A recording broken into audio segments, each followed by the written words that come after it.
आकाशवाणी रांची से प्रस्तुत है प्रादेशिक समाचार।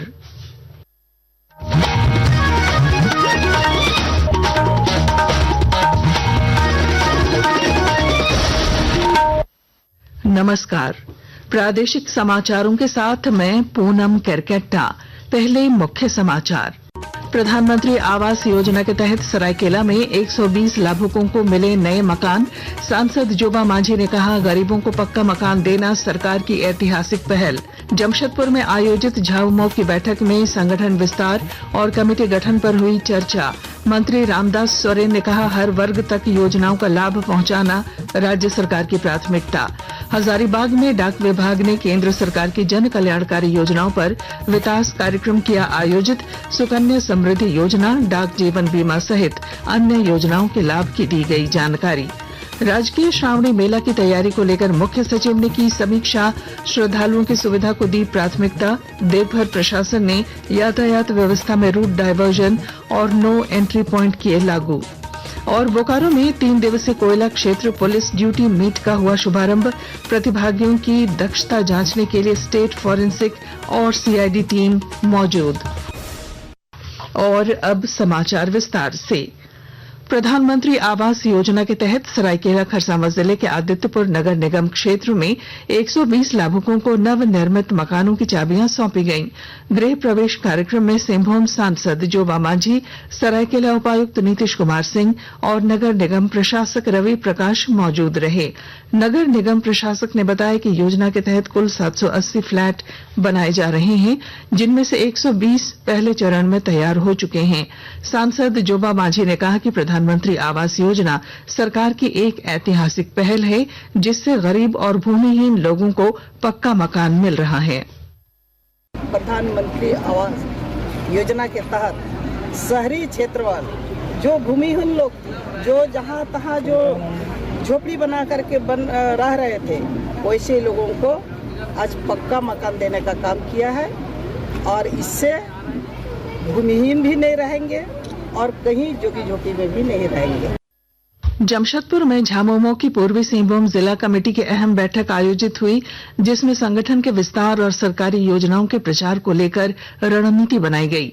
बैठक में मंत्री रामदास सोरेन, विधायक संजीव सरदार और पार्टी प्रवक्ता विनोद पांडे सहित कई नेता और कार्यकर्ता शामिल हुए।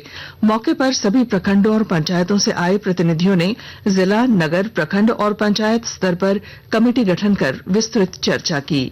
मंत्री रामदास सोरेन ने पत्रकारों से बातचीत में बताया कि बैठक में पार्टी की कमेटियों की भूमिका पर विचार विमर्श किया गया, ताकि सरकारी योजनाओं का लाभ हर वर्ग तक पहुंच सके।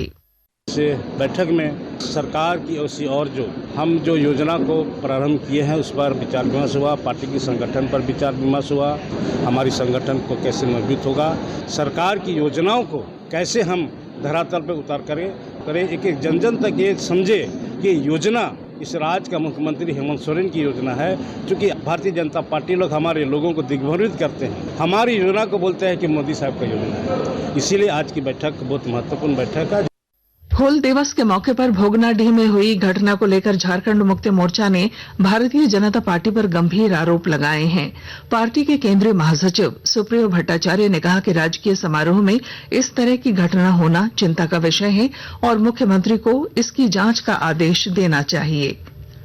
हजारीबाग में डाक विभाग द्वारा डाक सामुदायिक विकास कार्यक्रम सह व्यावसायिक विकास कार्यशाला का आयोजन किया गया। इस कार्यक्रम में केंद्र सरकार की डाक जीवन बीमा, ग्रामीण डाक जीवन बीमा और सुकन्या समृद्धि योजना के लाभों की जानकारी दी गई।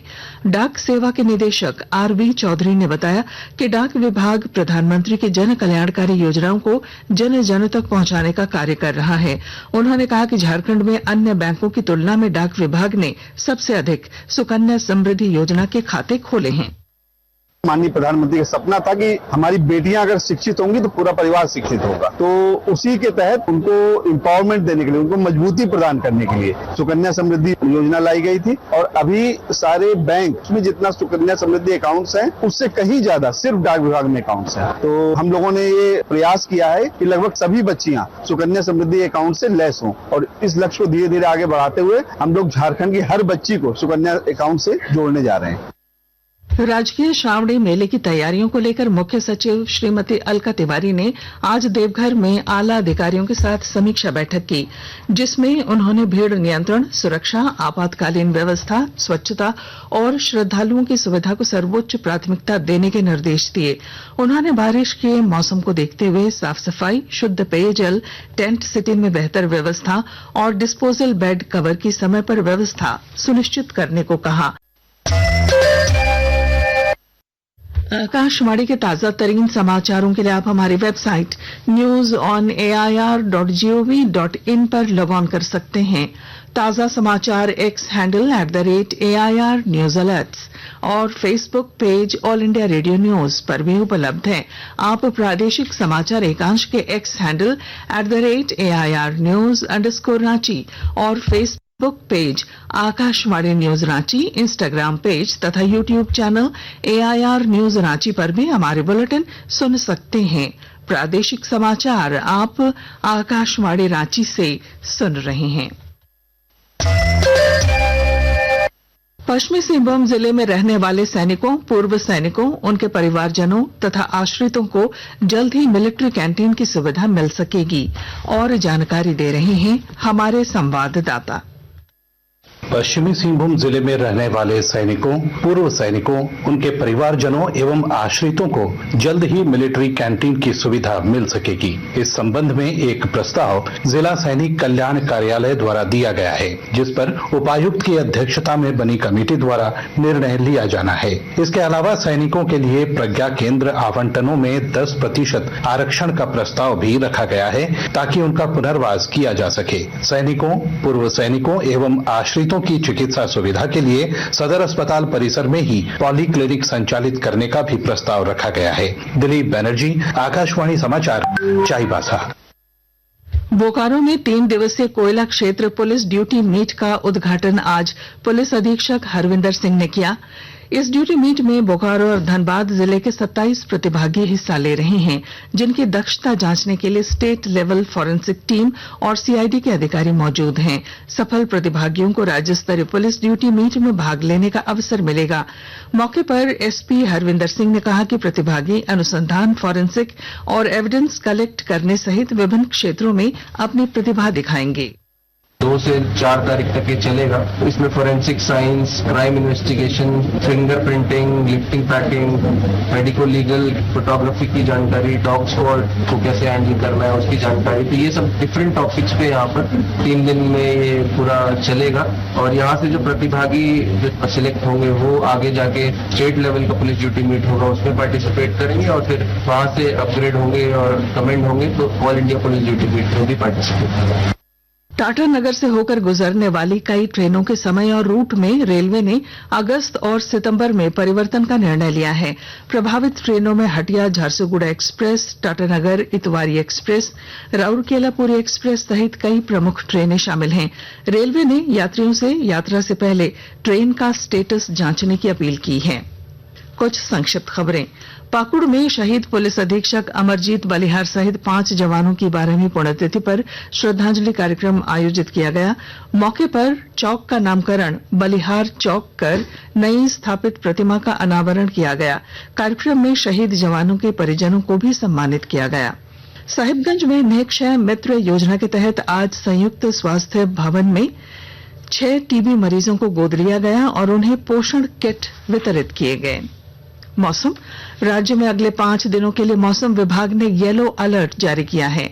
कल रामगढ़, हजारीबाग, कोडरमा, चतरा, लातेहार और लोहरदगा में भारी बारिश की चेतावनी दी गई है। और अब अंत में मुख्य समाचार। प्रधानमंत्री आवास योजना के तहत सरायकेला में 120 लाभुकों को मिले नए मकान। सांसद जोबा मांझी ने कहा, गरीबों को पक्का मकान देना सरकार की ऐतिहासिक पहल। जमशेदपुर में आयोजित झामुमो की बैठक में संगठन विस्तार और कमेटी गठन पर हुई चर्चा। मंत्री रामदास सोरेन ने कहा, हर वर्ग तक योजनाओं का लाभ पहुंचाना राज्य सरकार की प्राथमिकता। हजारीबाग में डाक विभाग ने केंद्र सरकार की जन कल्याणकारी योजनाओं पर विकास कार्यक्रम किया आयोजित। सुकन्या समृद्धि योजना, डाक जीवन बीमा सहित अन्य योजनाओं के लाभ की दी गई जानकारी। राजकीय श्रावणी मेला की तैयारी को लेकर मुख्य सचिव ने की समीक्षा।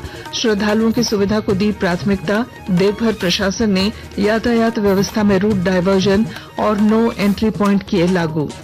और बोकारो में 3 दिवसीय कोयला क्षेत्र पुलिस ड्यूटी मीट का हुआ शुभारंभ। प्रतिभागियों की दक्षता जांचने के लिए स्टेट फॉरेंसिक और सीआईडी टीम मौजूद।